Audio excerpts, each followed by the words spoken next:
Hey, everybody, welcome to the Hangout this month. Because Christy Winters is here, we actually have some semblance of a rough format, at least for the opening of the show. Because Christy, but right before we went on the air, you were just about to tell us a story about something that happened recently at your university. So please, you have the floor.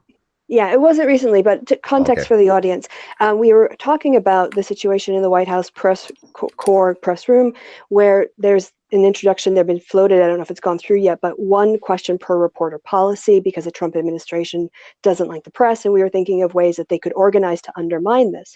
And the people, I can't remember who it was before, was saying, well, what the reporters should do is just have the same question, and they keep asking it, until it gets answered. So one person gets up and asks it, and if Trump skips it, they ask the second person. But what I thought would be interesting is, at my university when I was doing my master's degree, several Greek students were pulled in because they were suspected of plagiarism. They had written their final reports, and it was a statistics course, and the teacher noticed that all of them wrote the exact same thing. So he pulled them in to a room and said, okay, I need you to explain how this happened and how you did it. And the first person just said, well, let me explain it. He starts reciting the answer that they had all written in the book. And then he stops, and the second person picks up, and it goes on. And then he stops, and the third person, she picks it up. And basically, because in Greece, the way that they were studying for things, they found it easier to just memorize by rote, like a set thing, and they worked on it together. So they all knew every piece of the answer because, they knew the whole thing. So that way, if a reporter gets cut off, by the president, the next reporter could pick up on it. And if they get cut off, the third reporter could try to finish the question. That also would be an amazing thing to watch happen live in the White House. I think that's a great idea. The only problem is that, there'd be a certain, I'm sure there'd be some purists out there who would get upset about the idea of the independence of the press or something like that. And there's certainly a certain degree of validity to that argument, but there's also the matter of dealing with a president who, as you say, is hostile to the press, does not want to answer to the press, and indeed would just as soon do away with the press if he thought he could get away with it. Well, he doesn't want to answer to anyone. Yeah, independence doesn't preclude solidarity. I think solidarity, when you're all being attacked. Yeah, exactly. They're all being attacked, and we're all counting on them, as frightening as that is, to think of how much now rests on our journalists here in the United States, some of whom are amazing, some of whom are quite a bit less so. Now, Steve, one last point. Here's something as sort of a closer that they could have. When Trump complains that he's being, or however he wants to complain, they just, there are more of us than there are of you, Mr. President. Yeah. You can either answer the question or you can get fried in the media. Yeah. Although I'd love to see him argue that there are indeed more of him. I have clones. There are clones of me. You don't know about that, but they are clones. Ask anybody here. There are clones. I have the best cloning facilities. They're the best clones. It's for my protection. By the way, Steve, you asked for this, guys. When do they send in the clones?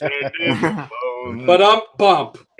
So I assume we're talking about how Fox actually joined as part of the people, trying to get Jim Acosta's credentials back. Yeah, which was nice. Yeah. Well, and the thing is, and the reason why, and of course, Fox doesn't care about Jim Acosta, but Fox is concerned that if it could ever be okay for a president to shut out a major media organization, they're afraid of a Democrat doing it to Fox News. Yeah. Because I think that's the thing, is people don't realize that this administration has destroyed so many precedents simply because Trump is an undisciplined dipshit. I don't think I'm sure a lot of it is intentional on the part of a lot of his advisors who are just evil people. But Trump himself is just an undisciplined dipshit who just feels like he should be able to do and say whatever he wants whenever he wants. And because he's the president, that now becomes something that the president is allowed to do. And that's not a good thing for future administrations, Well, that's why, he had inadvertently used the term unprecedented, and I can't wait until he is unprecedented. Oh, I want that to be the Here. headline of every newspaper in the country. Unprecedented. Well, no, actually, it's. I mean, you missed it again, guys, because it's always going to be 2 words. You're fired. Yeah. Yeah. If you guys want to hear something amazing, at least to me as a political scientist, I looked Yes. at the final count for the Dems in the midterm elections, Mm. and they received 60 million plus, over a little bit over 60 million votes across the country. Hillary Clinton in a presidential year got 65 million. Yeah. Okay. The next highest time, I think Republicans in 2010 got 45 million. Wow. So it's we talked That's about awesome. a blue wave. Yeah. And of course, the presidential year, we should actually see turnout go up. Christy, how many votes did the Republicans get total? Just out of curiosity. That I don't have off the top of my head because it was on like a chart, Oh. and I paid most attention. I was most interested in knowing how close it was to the total, like for Democratic vote last time. Because the reason why I'm curious is I know. But I guess Republicans and Trump got fewer votes. He got 3 million fewer votes than she did, so it would have been like 62. And then, but I don't know what the Republicans got total in 2018. Yeah, that's one thing I'm curious to see how they, because I remember seeing in a number of places that like I forget what states they were, but like some states where the Democrats got 55 to 60% of the overall votes and got like 30 to 40% of the representatives. Yeah. Because of the Wisconsin, that was terrible in Wisconsin, especially because of the way they've gerrymandered things. Democrats won like 54% of the votes, but I got 30% of the seats. And so that's why when some people were saying, "Oh, we didn't get a blue wave," well, we did. It's just that the system is, and see, that's actual system rigging. When you create a system where the people who got the most votes don't get the most representation, that's actual rigging. Yeah, and actually, like I live in Pennsylvania, which is one of the most gerrymandered states in the country. They redrew the maps this year. Well, the judge ordered it, and like 3 seats flipped. Mm-hmm. And like actually, we have a situation where it's like, in the state house, it's like Democrats got 55% of the vote, but only 45% of the seats. Yeah. Well, one of the things that was fun, at least here in New Jersey, is that 4 seats flipped for the Democrats. And here's the best part about it, because the Republicans might try to do the same. Oh, well, see, that's just because the Democrats gerrymandered it. No, the districts were redrawn in like 2011, 2012 when Chris Christie was the governor. So even with the Republicans' best effort at gerrymandering, they still got shit hammered in New Jersey. That's fantastic. I am looking forward. I mean, it'll be a test of my political selflessness because our congressional districts here in Maryland are pretty gerrymandered, and that unfortunately is the fault of Democrats because it was a Democratic governor and Democratic controlled legislatures that presided over it. But there was just a court order made just before this most recent election that said by the time of the next election, the districts have to be redrawn, and if the legislature can't do it to the court's satisfaction, then the court will just have an independent panel do it. And I think that's actually a very good thing because overall Maryland is a pretty blue state and it has a very strong Democratic voter base. But it will probably mean that my district will go red because my district is, or what ought to be my district, my region here in the state is extremely red and conservative, and we only have a Democratic member of Congress from our district because they gerrymandered some Democrats in from the south of us to bolster the Democratic votes in our district. So I'll probably lose my Democratic representative in Congress, but the rest of the state I think will be in a pretty good position. Can I come in on a technical correction here? Because I brought it up and I found my source. It was Nate Silver that I was quoting. I couldn't remember who it was, but he did not put the Republicans' numbers up. It was a part of a tweet, but I did get the 2 numbers that he did include correct. So I guess if you want to know the Republican votes in 2018, you should go check out Nate Silver. So. Okay. I heard something. I don't know what the total is because I don't think I followed it up, but I read it was mentioned in an article I read last week that the difference ended up being about 8 million votes which I guess if the Democrats had 60, then the Republicans would have had 52 or thereabouts. But don't quote me on that. Look it up yourself. See, one thing that I find bizarre about the results in a lot of states is where the Democrats got the most votes in the House in that state, and whether or not they got the most representation, depending on the state, how the state's drawn.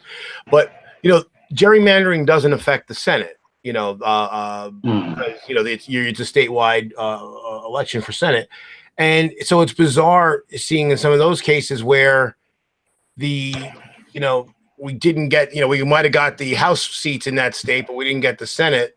When even though the Senate seat was up for a re-election, and that flummoxes me a little bit. So people went out and voted for Democrats in the House and either didn't vote in the Senate or they voted for a Republican. Yeah, but he's one of the good ones. Yeah, right. Yeah, or it was just that. As Christy mentioned on the mid-elections stream, the happy hour, that this was the worst map that the Democrats could have had to go against them and stuff like that, because I understand that, but I'm saying if the Democrats got the House seats in that state's delegation, that means more people voted Democrat than Republican, but yet they didn't do the same thing in the Senate for reasons that I'm unclear on. And I know there are some people who are kind of thoughtless voters who basically say, well, they like the idea of divided government. So I'm voting for a Democrat here, so I'll vote for a Republican there, kind of, mindless thing. But but I believe in a lot of cases it was actually there's undervotes for Senate. Like in Florida, there's undervotes for Senate. So there were basically people who voted in one of the election, for one candidate and didn't vote for any candidate in the Senate. And some of that may have been owing to the actual ballot design, where one of the vote tallies looked like it was part of the description of how to vote, and people just sort of went over that and went to column B and started drawing in circles. And maybe. What is it with Florida with poorly designed ballots? So they want to stop people from voting. They of anybody you think. Well, and they really want to stop people voting now, because next time there's what was it, 10 million Felons. 10 million felons who have been released. 1.4 million. 10 million would be great. 1.4 million. Thank you for the correction. And so they're really going to want to try to confuse people next time. Yeah. But I mean, between the Chad ballots and the butterfly ballots and these other new ballots, it's guys, it's a ballot. It shouldn't be that hard. Yeah, I know. Here in Maryland, we had electronic voting machines for a while, and then we switched back to paper ballots, I think 3 election cycles ago, and it couldn't be simpler. It's like taking a Scantron test in school. You just fill in the little circle, and then they feed it into a machine, and it says, "Thank you, your vote has been counted." They give you your sticker, you're out of there. It couldn't be simpler. Who controls your state again? The Democrats. I think that might have something to do with it. Yeah. Can I tell you the sweetest story? Really. Hang on. Because one of my great embarrassments right now is the fact that Ohio's turned pretty red. I mean, we may not be a swing state any longer. And let's see, the one and only time that we used electronic voting machines has got to be possibly as long as easily 15 to 20 years ago. And I've been using scanned, drawing the circle ballots practically since I moved here, and that's 2009 at least. And I think I'm pretty sure we've had Kasich for most of that time. Yeah. And so, you can try to blame it on the Republicans all you want, but it doesn't really wash. Somebody rewrite the song, Blame It on Rio. Yeah. Christy, you had a... Blame it on the bossa nova. Yeah. So here's a little story for you. In 2016, 3 states swung the presidential election. As you know, one of them, my home state, Wisconsin, where Trump had won by 22,000 votes over probably over 2 million cast. Green Party candidate Jill Stein asked for a recount, even though she wasn't within the margin of error. And they had the recount and the results stood and everybody moved on. But the Republicans were mad about this. They were mad that they had to pay for this. So they had a rule about how close an election had to be before a candidate could ask for a recount. Oh yeah. So the Republican legislature wrote a new rule to that law saying that a candidate had to get 1% or less of the vote difference in order to ask for a recount. And then in 2018, Scott Walker was on the ballot and he ended up losing by 1.1%. And a grumpy face. Which is like that is poetic justice. Yeah, it's beautiful. I've also seen 1.2%, so I don't know if there was some rounding up or down, but basically enough to sting for a lifetime. One way or the other. If Walker's out of there, I'm a happy camper. That guy said, But that's just like when like the extra falls down the ledge as he goes off, off the cliff. He's like bouncing that 1% just all the way down.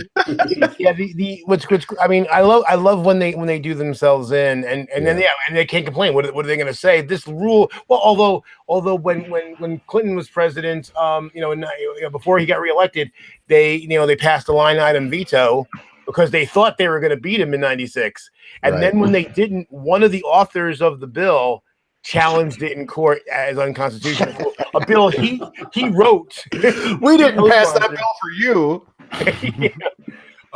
They just want everything for themselves, something like that. I mean, I wish just like more states would do like what Washington State or Oregon has done.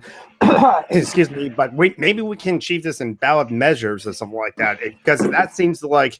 While we can complain about like how slow change is in the House or the Senate and not the statewide, it seems like ballot measures will be the one where the most change can be initiated in ballot measures if they pass. But in Washington State, it's absentee ballot 100%. Everyone gets like a ballot in the mail 2 weeks before, and you can fill it out and return it. And now what's this new is that like you return it and not put a postage stamp, have to put a postage stamp on it. You can just put it in the mail and stuff like that. And then that's in Oregon has that, and that's where like the highest turnout of voters like happen, because like it's just so easy for everyone to vote. And also for people who didn't get a mail-in ballot, they still set up polling stations for you to walk in and vote and stuff like that. Yeah, but what's unique is that Western states you guys have that built into your sort of systems, and that's a very late development in American democracy. The idea of having referendum and ballots, and that's why it developed in the last states.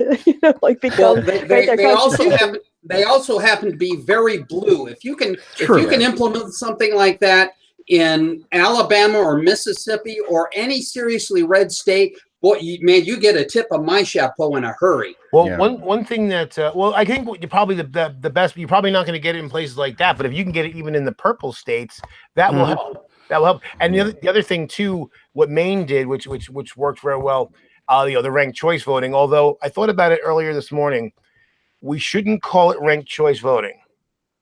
We need to call it what it really is.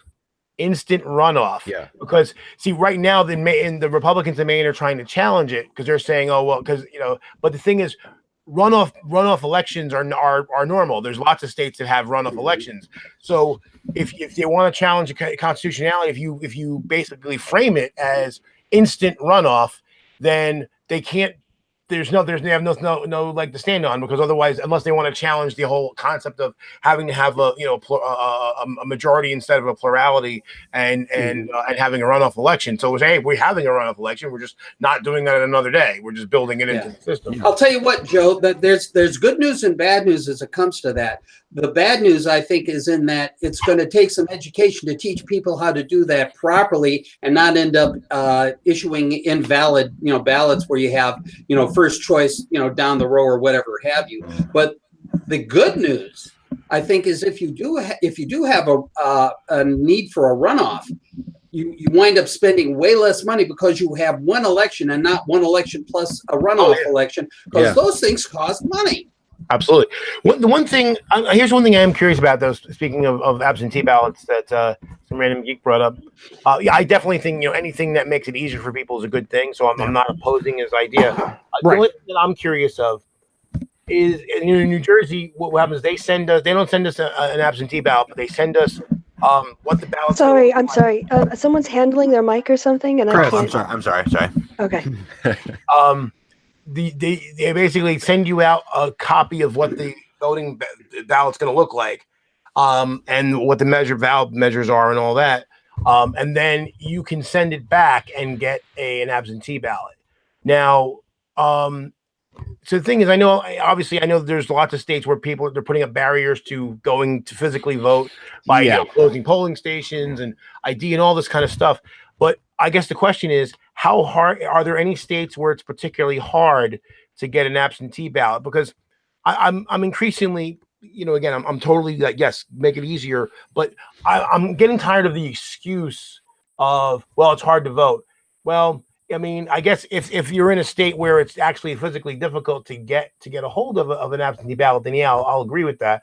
But so I guess I'm curious if that's the case, because at least in my state, it's not at all difficult, and at least in New Jersey, no one has a valid excuse of saying it's hard to vote, because it's very easy to do if you decide you want to do it. Well, in this last election, I actually had a hard time voting. Now, it was a little bit different because I was living across the county. I would have been closer, but I still had to do 2 70-minute round trip. Wow. Because the first time I went out there, when their offices were meant to be open, no one was there, and there was no way to contact them. So I had to look them up online and find out their email address to cast my absentee ballot. Okay. So, yeah, and then I ended up going to her house and doing it on her kitchen counter. Oh wow! Yeah. There was no way to request the ballot by mail or. Well, we had. I was coming back to the States, but I still had to vote absentee because I reside in Germany. And she asked me what day I was going to be in town, and I said I was actually going to be in that part of the city on this date, November 1st, between 11 and 1. And I didn't hear back from her. So I went out there, and then So it was. And other people apparently were looking for her too. Okay. And it ended up like she had surgery. It was a whole thing. But, people who just drop by hoping to be able to drop off their absentee ballots couldn't. That's weird that you actually had to drop them off as opposed to mailing them in. I mean, the whole point of absentee to me is like people, particularly for people who have mobility issues, who can't drive, can't drive, can't get out. It seems like because I would say any state that has that kind of onerous thing, that's a valid reason not to vote if you haven't voted. But I actually had to pick up my ballot. She couldn't send it to me in the time I was there on holiday, send it there and then send it back and it'd be the election day. Right. So, again, I'm fascinated to hear this because I mean, I got all sorts of notifications that I could, do absentee voting and whatever else voting again in ostensibly a red state. On top of which, I mean, I'm an old traditionalist. I like to go to the polls and vote, and I could walk to the polls if it came right down to it. So, I mean, Lauren, the town hall is a trailer in a highway section, next to the garage where they keep the snow plows. Oh my God. This is rural ass Wisconsin. There are no buses running out there. That isn't rural. That's rustic. I thought my hometown was bad for having our town hall in an old bank. Hey, they vacated the bank. Let's put the town hall in there. Okay.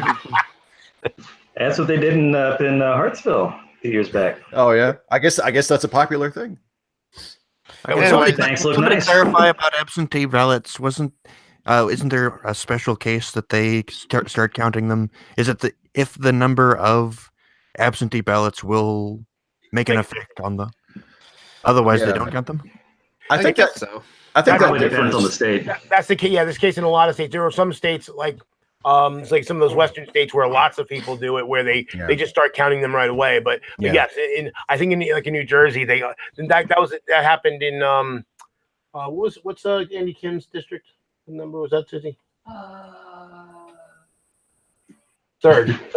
New Jersey third. So Andy Kim and Tom MacArthur. So when the votes were tallied from the machines, the difference was like 1,500 votes, but there were like 6,000 absentee ballots. So then they said, okay, well, we got to go count them now. And Andy Kim, and I think he got 3/4 of the absentee ballots, so he ended up winning by like 2,000 votes.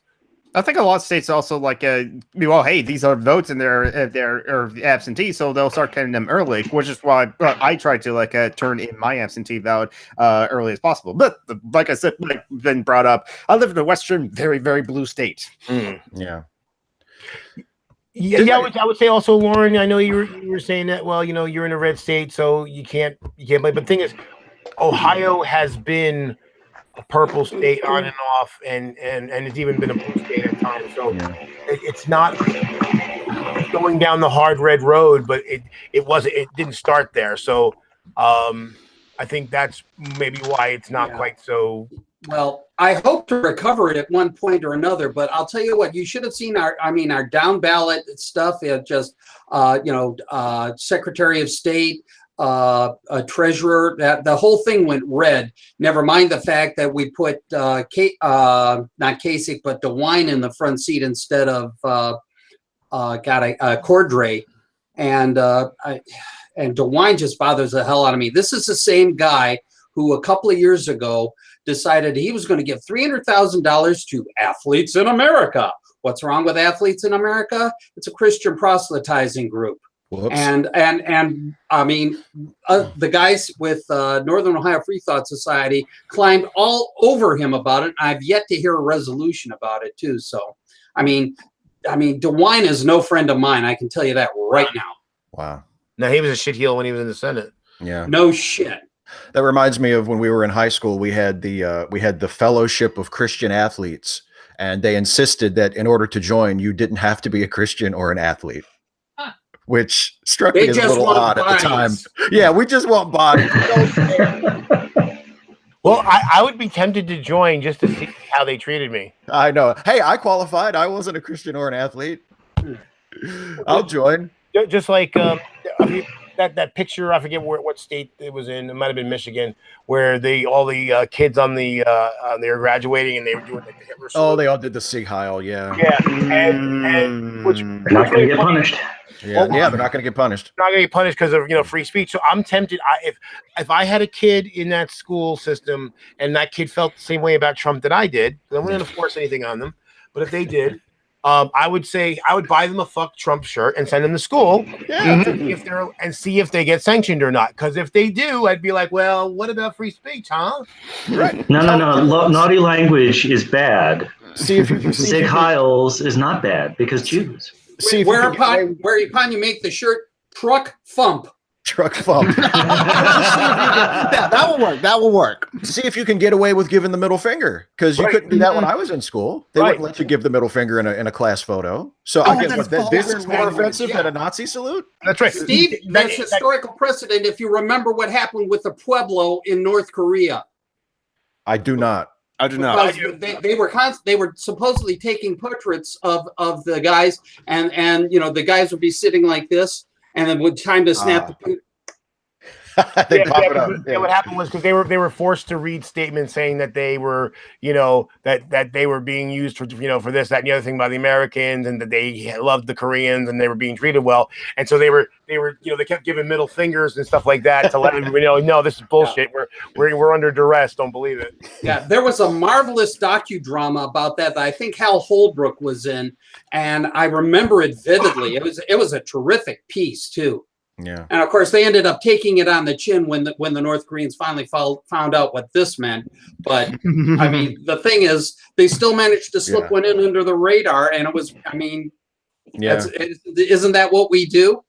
Yeah, I know. I can't remember what class it was, but I remember there was at least one class photo when I was in school where somebody did like the secret finger, where they had it like down on their leg or something, where you couldn't, if you looked for it, you could find it, but it wasn't like, put out there for everybody to see. It also reminds me of, there was a famous baseball card in the 80s of Billy Ripken, Cal Ripken's less known, less talented younger brother, who not a knock on Billy. He was a Major League Baseball player, which is something I'll never do, but he wasn't Cal. And there was a famous baseball card of him where he was holding his bat, and you could see the bottom of the knob of his bat, and he had wrote the F word on it. And some saintly editor at Topps Baseball Cards will let that go through, and that card actually exists, where you can see Billy Ripken smiling with his bat, and it says "fuck" on the end of his bat. It's like a collector's item now. Well, there was a few years earlier than that. There was when Fleer started putting out their cards. I guess it would have been 1981.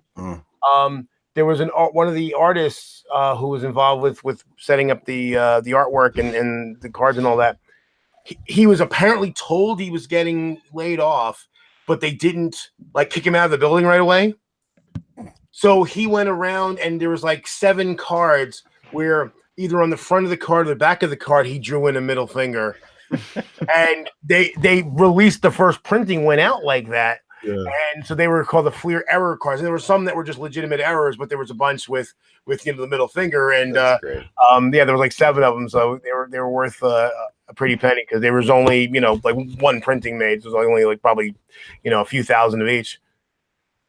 Just want to quickly interrupt here that, hey, fellow other patrons of Steve Shives, we have not filled up yet. So there is a chance. There's 2 open slots and stuff like that. Don't be inviting more people in here. I mean, it's hey, for those who haven't gotten a chance. If you're watching and you're a patron, we're not completely full yet, but yeah. There's no gentrification. Well, anything that I'm part of is definitely not gentrified. So, and by the way, John, you just put a link in the chat. It was "fuck face" that he said on his bat, not just "fuck." It said the bat actually said "fuck face" on it. So, oh, nice.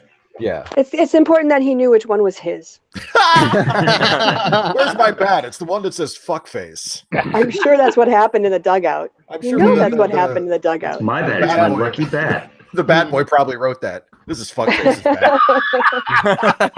Thinks he's Cal's brother. He thinks he's somebody. Yeah, as opposed to Roy Harbs. What's the name of his bat? Wonder Boy. What's the name of his bat? Fuckface. Give me fuck face. I'm batting cleanup. I need fuck face. Yeah.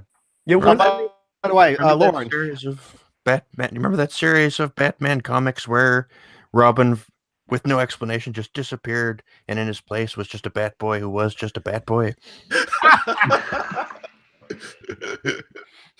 That's great. Come, bat boy. Lauren, I did see Fantastic Beasts and the Crimes of the Criminal World. Well, phooey. Yeah, I'm curious to have a look at that, but hey, you'll see it when you see it because. It's not good. It's not, in my opinion, it's not good. I've heard the reviews have been not kind at all to it. Yeah, I watched Jenny Nicholson's video yesterday, and she just leveled it. It was hysterical.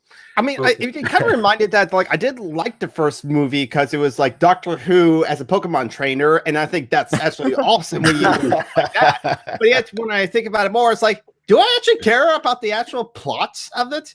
I didn't really, and so in the sequel there was just more of the plot that I was not engaged in, and so so there was parts of so it's parts of tracks, but also another fantastic movie, Fantastic Planet, Lauren. I did actually see it, and I actually really enjoy it. I really like it. The animation is a bit stiff, but it's fine. Well, it's very stylistic, and it is. I mean, it's stiff as a board, but just the style of the drawing, I think, first of all, and some of the ideas that they have, just in terms of the creatures, the monsters, some of the things that I'm trying to remember what the dominant race was on that planet.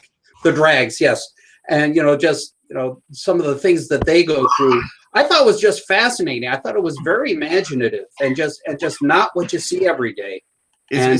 Especially for those who like their sci-fi weird. It's a very trippy art house kind of film. Well, less sci-fi than fantasy weird, but of course, for some people, saying fantasy and saying weird is you're being repetitively redundant. That's the whole point. Sounds like a Mary Poppins song, repetitively redundant. Repetitively redundant in every way. Maybe that'll be in the new one. Which I have no intention of seeing the new Mary Poppins movie, but I might watch it on Netflix because Lin-Manuel Miranda is in it. Maybe. Isn't he? Is he the one who's playing Bert? He's Jack the Lamplighter, or whoever the Lamplighter. Yeah. He should be Mary Poppins. Yeah. He should be Mary Poppins. He'd be perfect. Yeah. But I think he is the Bert of the story. He? Oh, yes. Sort of in terms of the character. Day Bert. Yeah. Yeah. Yeah, but he's in it. And because like I saw the preview for it like months ago when they released the little teaser, and they just had this one quick shot of him, and I was like, oh shit, I'm gonna have to watch this. Did you see that he dropped "They're Cheering for Me Now," his little Hamilton musical? He's dressed up in his Hamilton costume, but he's doing a Broadway Broadway song about New York, and he's just so Broadway. He's so Broadway. I've never seen anything. I've never seen him. I've heard, I've seen him freestyle. I've seen him in Hamilton, but he was really, camelotting that. So check that out. They're cheering for me now, or cheering for me now. I think it's called Hamil drops. I saw that he was because he's getting ready to do the show in Puerto Rico, and so he was backstage on Broadway at the show, and he was like singing along with the show as they were performing it to make sure that he got the lyrics, because he's been away from it. I mean, he wrote the thing, but he's been away from it for like 2 years now. 2 years. Yeah, so he's kind of having to get back into fighting shape. So he was backstage, and he posted a video on Twitter of him like backstage during the live performance, like singing along with them as they went to make sure that he had it down. And it was pretty cool. I saw a video he did on Twitter. He was on the subway and he was practicing the part from the Reynolds paper. Like, she extorted me, my papers are orderly. And he's doing that bit, and he's like take 3, and he's like just doing it on the train. And I downloaded it. I saved it because it was just so great. Yeah. It's like he's too talented. Mm-hmm. I feel like when I talk about Lin-Manuel Miranda, I talk like an old grandparent talking about their beloved grandchild. He's just so talented. You go all gushy. Yeah, he's a national treasure. He's like our Stephen Fry, but not old and cranky yet. Exactly. Hey, there's not wrong with old and cranky, right? Damn Skippy. No disrespect to her. Together. And I'm not all that cranky. I mean, there's certain things that genuinely piss me off with, like the Catholic Church getting away with shit at the top of the list or damn near it. And I'm not even an ex-Catholic. And white people and a lot of dogs. Well, just Stephen Fry. Just Stephen Fry was the old cranky one here. I wasn't generalizing to older men, guys. I'm not talking about y'all. I'm not talking about y'all. No, what the hell's wrong with old cranky people? But Christy, I embrace it though. That's okay. So it's okay. But hashtag not all old men. Yeah, exactly. Cranky, what the hell about it? Okay. Got a problem with old cranky people. Which reminds me, going back to during the 2016 election, when the Hollywood Access tape got out and proceeded to do nothing, unfortunately. But the thing is, when people were like, and he, his camp was trying to say, oh, what's locker room talk, and then people came out and were like, well, men don't talk like that. I'm like, no, actually, a lot of them do, and that's the problem. That's the problem. Yeah, they were saying it like if that was an excuse. Like, we all talk like that. That doesn't help. That doesn't make it better. Yeah, but then people went the other way, like, no, men don't talk like that. No, actually, I've heard lots of guys talk that way, and that's the serious problem here. It's like saying we all beat our kids. Well, can you not? I mean, it's not okay just because you all do it. But you can show some of those people the stacks of like medical literature that shows that even spanking your kid or beating your kid does not work, does not do what you want them to do, and it causes much more ill effects down the world. And they will just say, "Oh, what? You gonna tell me how I can discipline my kid?" My favorite kid is like, I got the shit knocked out of me on a regular basis, and I turned out fine. And then they turn around and smack their kid or their significant other or their dog or their cheer on the death penalty or some other heinous bullshit. Exactly. Dude, I think you're kind of fucked up. Maybe you or even if you're the ones that like was fine, not everyone was. Yeah. So like Keith Lowell Jensen says, he has a bit in one of his stand-up routines about it where he says, the people who say, well, my parents hit me and I turned out okay. Well, maybe I want to aim for something better than me. Maybe I want my kids to turn out better than I turned out. I'll tell you what, as it comes to that, there was a chunk of me, a sizable chunk of me that did not want to be a parent because, I was spanked as a kid and I resented it mightily. And the last thing I wanted to do was be my father. Yeah. Not by 3, decimal places do I want to be my father in any way, shape, or form. And I have my one daughter who is, just doing spectacularly right now. And no, I did not hit her. And she turned out terrific. And How much of that is me and how much of that is my ex-wife, I don't know. But well, the thing is that you were cognizant of it, though. So that's yeah. But the thing is, and actually, the funny thing is, I mean, full disclosure, there was a time when I was one of those people who were like, oh, well, and I only got hit a few times, but like, oh, I got hit, and then I realized, hey, no, I suffered from depression and all sorts of emotional problems and relationship problems and everything. Like, no, actually, I was kind of fucked up. I think a related idea is well, saying that you turned out fine. A related idea is if you're raised Catholic, the trick to being raised Catholic is, while you are raised Catholic, you know that something is wrong. The trick is to figure out that it's not you. That's beautifully put. Yeah. Yes. Well, there's a terrible thing, like, because I know when I was a kid, like me and my brother were both spanked, not regularly. We weren't abused or anything, but we were, if you did something wrong, you'd get a swat on the ass or whatever. That was me too. Yeah. Yeah. And I never felt like I was scarred by it or anything. I don't feel like I was hurt by it all that much, but there was this thing where when you're a kid, you're afraid of your dad. Yeah. Not like every single moment, but you have that potential where he's a potential threat to you, and that's a terrible feeling to have. And now my dad and I have a really good relationship, and I love him, and I think he's great. And the good ways in which I take after him, I'm very grateful for. But it's kind of sad that it wasn't until I was an adult and he couldn't really threaten me anymore. Not that he ever intended to, but he represented that. And now that I'm a grown up, he can't do that anymore, and I'm not afraid of him anymore. Yeah. But when I was a kid, that was always there. Yeah. With me, Steve, it was sort of that much, worse, because I mean, I was not that strong as a teen. I wasn't that rebellious because to me, my father was not just a threat. He was a 24/7 threat. It's not that he was, actively abusive towards me, but he always represented, this person that I could not contradict, because if I contradicted him, I was immediately put down either verbally or otherwise. Right. And the hell of it is, by the time I got sufficiently strong in myself that I could have faced him down and said, hey, enough's enough. Well, he had that last stroke and it killed him. Yeah. Well, I mean, and Lauren, my experience is similar. I mean, my grandfather, he slapped me twice. My grandmother slapped me once. My auntie slapped me once. So it wasn't like this constant, But yeah, that threat was there, and my grandfather was also very reactive. He grew up. He was a small. He's a step grandfather, but he grew up. He's always short, and so he was always getting the shit knocked out of him. So he became very reactive because it was like if someone's coming at me as a threat, his thing was to get them before they got him. Yeah. And I know some of my anger issues, go directly to growing up with a reactive person in the house where you were just constantly afraid. And he was either mellow or, went to boom. It would just come out of nowhere. It would be raw. He was kind of a tyrant in the house. And I still dealing with it today at the age 50. Yeah.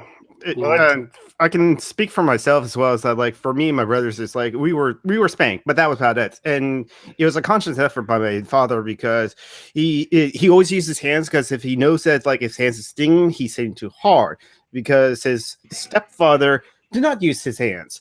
And so, but yet remembering now is that like there was a time, well, as a little kid, a couple of times I was almost afraid, and it was a moment where he did lose his temper, which was the problem. And I do remember vividly how he picked me up, actually, but that was the only time. And now I love my dad. I'm not sure if he would, because like if I come out as like non-binary male plus, so he hims my pronouns, he'll be fine. He will still love me and stuff like that. I'm not sure how it would take to me being a narco-communist though. How about you be like, I have a problem with that, but my dad gets uncomfortable. I can tell. He doesn't say anything. He's very sort of he's very tolerant and of my politics to my face. I don't know what he says when I'm not around. But I remember I mentioned that I have friends who are communist, and I could just tell he got uncomfortable. He was like, communists, like. I have my dad do that all the time too, where he'll try. It almost looks like those videos you break down every Thanksgiving where it tries to link everything to communism. Yes. He will do that from time to time. And well, let's just say, like, my relationship with my family has been rocky for a long time. This year I skipped out on Thanksgiving to go to a casino. That sounds like fun. Nothing wrong with that. I won $400, but there you go. It's just like actually a lot of it growing up was getting bullied by my oldest brothers and my oldest brother and not my parents never doing anything about it. And that kind of continued throughout life. And they always kept insisting, no, he's changed now. And I'm like, no, he's not. Yeah. And I actually had the weird instance recently where my mother actually looked at me and apologized for that. Oh, wow. It was like, because like they were essentially, he was really mistreating his oldest daughter, who had turned 18, and they actually helped her move out while my oldest brother was away. Well, one thing I wonder too, the people who say, "Oh, I turned out fine," I wonder how much of it is like Stockholm syndrome or something like it. Because I was thinking, very good point.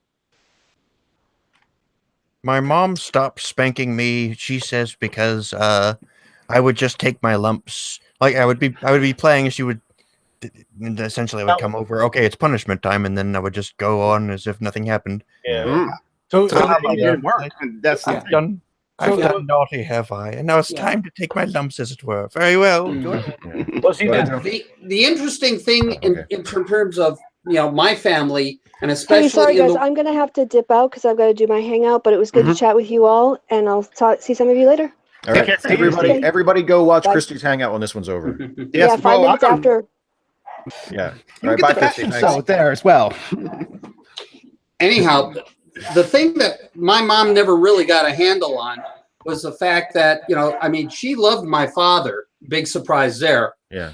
But, the thing that I think the four of us finally managed to impress upon her, that she knew her husband, but she had no idea about our father. Yeah. Because they were two different people. And the only four people who know about him is me and my three siblings. See, the thing is, what got me, like when my father died and I was talking with my siblings, because my father was abusive. And I thankfully didn't grow up in the house with him. Like my whole life, I was always sad that I didn't grow up with him. And then finding out from my siblings what he was really like, I'm like, oh, wow, I dodged the bullet. Yeah. But I'm talking to my sister Mary, and she's, basically praising my father while, talking about the bad things he did. And, and she said, oh, well, he was, an abuser and a molester. He molested her. Well, yeah, here she was waxing. But basically she said, well, none of the girls turned into prostitutes and all that. I'm like, yeah, but he molested you. Yeah. That doesn't make it. Everybody else in the house. So what part of this did you come out okay? You didn't. And she's an alcoholic, and it's like, no, but she's not a cannibal prostitute. So exactly. Yeah, but she's extremely fucked up. She's just not. She didn't turn into a prostitute. I'm like, well, that's scant praise. Yeah. At best. Yeah, exactly. Yeah, I mean that's why organizations like Al-Anon exist. Yes. Because the alcoholic is not the only one who suffers. Right. It's a family disease, not just like an individual disease, because it is.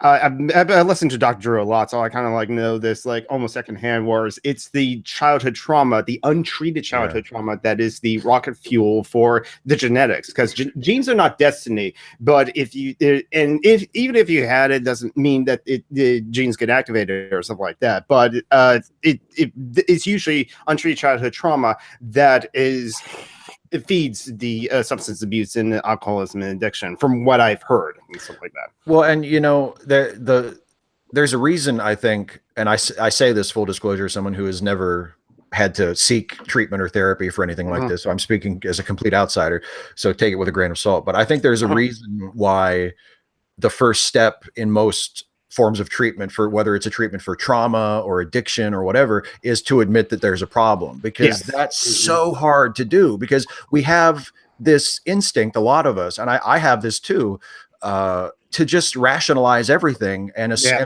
just tell yourself that whatever's going on is okay or acceptable or not worth making a big fuss over or not, seeking out help for, because you're like, well, okay, but it's okay. And that's exactly what you do. You imagine something worse and you say, well, if that was going on, then yeah, obviously I'd need to get some help with that. Yes. But I'm okay. And you might not be okay. Yeah. Well, it goes right back to the whole business of minimalization or denial of a mental illness as being, a valid illness, a valid, disorder, or valid, whatever you want to call it. But it's still, it's all physical, one way or the other. Something is more subtle than something else is concerned, but it still goes back to either, neuro or some other kind of physiology.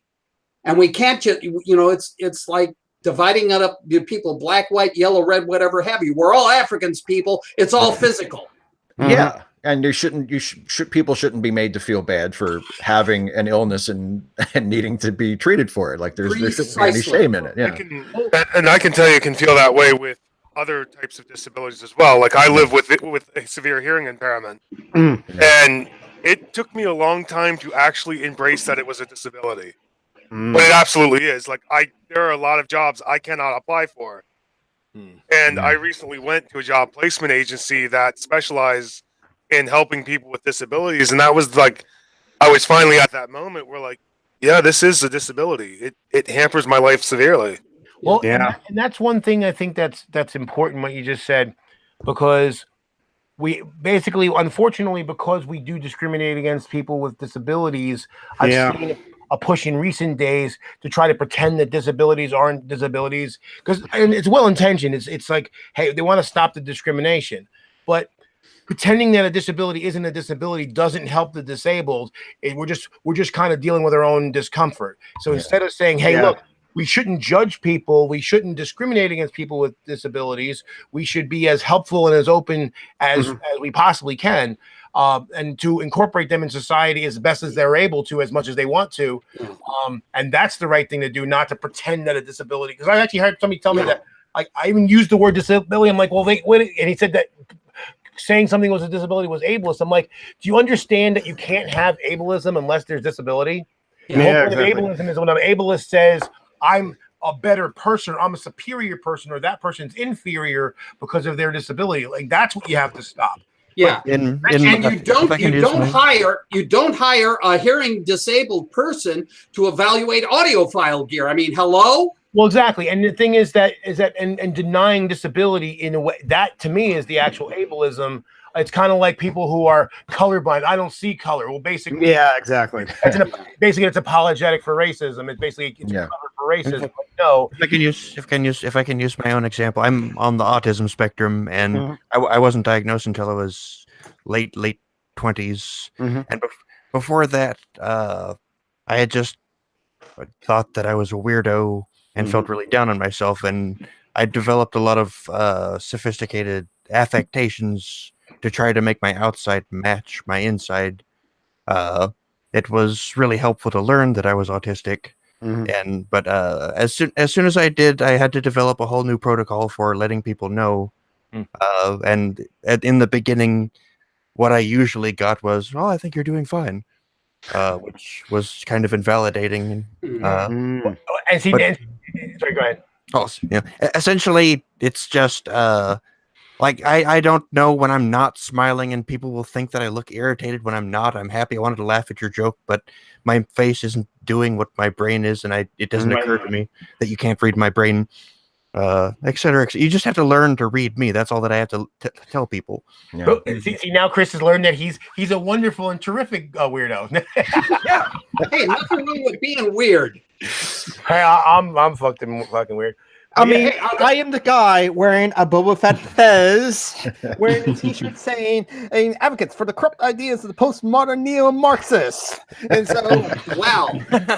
And I'm an anime fan too. So it's like, Nothing What wrong about with your being tights? at all. Any tights today? One quickie little thing I wanted to. actually have skirt on. Hey, But also, I do have the tights and stuff like that. It's Batman. Well, you always have the tights. nice. That's some classy shit right there, buddy. One thing I wanted to throw in real quick as it comes to the whole, the whole business of disabilities and such. I don't know if any of you guys saw this. It was, I think it was on there was the D block on CBS Evening News a couple of days ago, but somebody in New York, I think it's in New York City, has opened up a really good pizza joint where the entire staff is deaf. And they've made it work. They've got, for guys who call in, they've got a translator who can, who is a hearing, translator, and he translates it. But the rest of the staff is all deaf. If you go in to have a meal, you just, point to, number one with, sausage, sausage, pepperonis and mushrooms or whatever. And they've made it work. That's awesome. And see, now that raises another important thing too, because the other flip side of that is also the people who they think they're helping, but they're really condescending. It's like, it's like, they basically, what they do is they try to like, well, we're going to elevate, in their mind, they're elevating the disabled. And what they're really doing is they're turning them into props for their own, so they can pat themselves on the back and say, see how enlightened I am. And that's not good either. Because I saw this really great article. It's from a little person, and she said, I am not your inspiration. Yeah. Her point was like, stop, okay, I cope, I have some challenges, I cope with them. Yes, there's some disabilities because she has some problems with her legs. But you know what? I don't want you to denigrate me, but don't also put me up on a pedestal either, because that's also just as fucked up. That's also another form of ableism too. Yeah. So just treat me like everyone else. And yes, you might need to make some accommodations for me. And I think, and that's reasonable. And just other than that, but it is important to notice things like that, hey, there are people doing good stuff. Yeah. It reminds me of one of the few, really good, memorable scenes with Counselor Troy in Star Trek: The Next Generation, where it was the episode where she lost her ability to read people's emotions, and it turned into Next Gen's kind of well-intentioned but not entirely successful riff on disabled people and how we should all be more accommodating, and because she got her abilities back at the end of the episode, so she wasn't really she was disabled for about 45 minutes, but she said she has this scene with Captain Picard where she's like, look, I'm gonna resign because I can't do my job anymore because I've lost this ability that I relied on. And Picard tried to give her the classic pep talk of like, well, when I was a student, I had a teacher who was in a wheelchair, and and she cut him off. She was like, dude, just shut up. Like, don't give me the pep talk. Like, I lost something that I depended on, and I feel really shitty about it. I don't. You can't understand. You can't understand. Shut up. I'm just telling you what I need and what I need to do. Thank you. Goodbye. And, and I thought that was actually probably the best scene in that episode, because the other parts of it were, it was a little bit like, well, she has other good things that she can do. And it felt a little like well-intentioned, but condescending. Yeah. But that one scene was like, where she was like, just don't give me the person with the disabilities have something to contribute pep talk, because I'm really not in the mood for it. Yeah, and after a while, it's like I've kind of grown numb to that sort of blank reassurance people give me over various things. Yeah, it's like, oh, it'll be all right. It'll just keep trying. I'm like, I've been trying for like 10 years now, and it hasn't improved anything. Well, the other thing too that gets me is like, and I didn't think this way before, but I think actually Jen Peoples, I got to thank her, because she's very vociferous about certain things. Is like when somebody is, like I said, you're dealing with an issue and you're just venting, because you're just trying to deal with it and process it, and sometimes you just need to vent. Yeah. And people will come in and they have all these suggestions, and she's like, I didn't ask any of you fuckers for advice. Not one word of request for information. All I said was, here's how I'm feeling. Yeah. So everyone was giving advice. Thanks, but no. I have the exact same problem. I mean, I'm the guy who gives like the unsolicited advice, or more often unsolicited like encouragement, like what Jacob was talking about, like, you know, oh, it's okay, just don't give up. And it's like I do that, and I know I shouldn't do that, and I'm better at it now than I was before. But yeah, sometimes that's like the worst thing you can do, because it just comes across as patronizing, and that's not what somebody was after. Like they just wanted to complain about something, to get something off their chest, to vent, and then they feel better. And you know, it's like, you don't need me to tell you to keep going. You're not going to give up. You've been doing this your whole life. You're like, you don't need me to rescue you from the precipice with some bullshit, you know, like It can be just a vital part of the process. Like just saying something out loud to somebody is different than saying it out loud, and it helps you process. Yeah. Absolutely. And it's usually best to just listen sympathetically and not offer anything on top of it unless that is requested. Yeah. Right. I think that's what most people should just do anyway, because when you're speaking, you're not listening. So yeah, that's right. Well, that's the thing, because I was expressing online because I hadn't checked my sugar in a while, and I was a mistake, and I was eating crap. You know, I'm not gonna make any excuses for it. And so I had to go to the doctor for something else, and they took a blood test, and my sugar was really elevated. It was like 280. So that freaked me the fuck out. And so I've been making some major changes. I actually had it down. I mean, it was up this morning, because we had a family, Thanksgiving thing, but in general, I got it from yesterday morning, it was down to 136. So I dropped 150 pounds, not pounds, 150 points in like 2 weeks. Wow, that was amazing. You tell me, bud. Yeah. So I made some major changes. I posted about, I was venting, and I was kind of freaked out about it. And I actually even said what I was planning to do. And then somebody was a friend of a friend, somebody who used to be on my friend list that I cut off a while back, but I don't hate them. And then she started like, oh, and you can do this, and here's some sources. And then I was like, yeah, I don't remember asking for advice. And, it's just like, hey, you're sick, drink some orange juice, the vitamin C, if it will help a lot. Yeah, that won't help my chronic condition. Well, get some chicken soup. Well, it's just like with weight loss, people like and I wanted to address like what that stupid comedian who was making the excuses for people, like making fat shaming and all this kind of stuff. I'm like, when people say, well, I'm just trying to give information, it's like everyone who's fat and cares about the fact that they're fat knows the nutrition. They know that certain things are bad for them and certain things are better.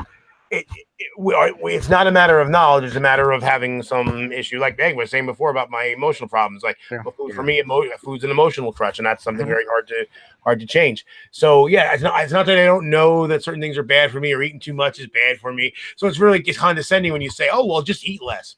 Really? Thanks. Figure that out yourself. Hey, have you tried drowning less? That might help. Yeah. Don't breathe in the water. Hey, don't breathe in the water. He's going to drown. He's not listening to me. Yeah. Well, this was great. I'm gonna wrap this up because we're past 1 p.m. with me here. We're over an hour, so I'm gonna wrap it up. But yeah, everybody, if you're watching this and you value Christy Winters and as much as I do, go watch her Hangout, because her Hangout is about to start in a couple minutes. So I'm gonna be in there, so I don't step on her toes, because she's awesome. And thanks to all of you guys who are in here, they're in the room with me. Of course, I hope you all had a good Thanksgiving. Thanks. I did. I got drunk. That sounds great to me. My stepmother makes sure I get drunk. Here, we're gonna get you drunk, sweetie. So thanks to everybody for being on Christy's channel. Tune into Christy's Hangout for the Geeks drunken Thanksgiving story. There's a tease. You're welcome, Christy. That's free. Thanks everybody for watching. Hope you have a good holiday. We'll be back to do this at the end of December, probably the weekend after Christmas. So we can get together then. So thanks to everybody for joining me. Thanks to everybody for being my patrons and for allowing me to do this. Patreon.com/Steve Shives if you want to help out with the channel with the monthly contribution. Thanks to everybody once again, and we'll see you next month. Bye.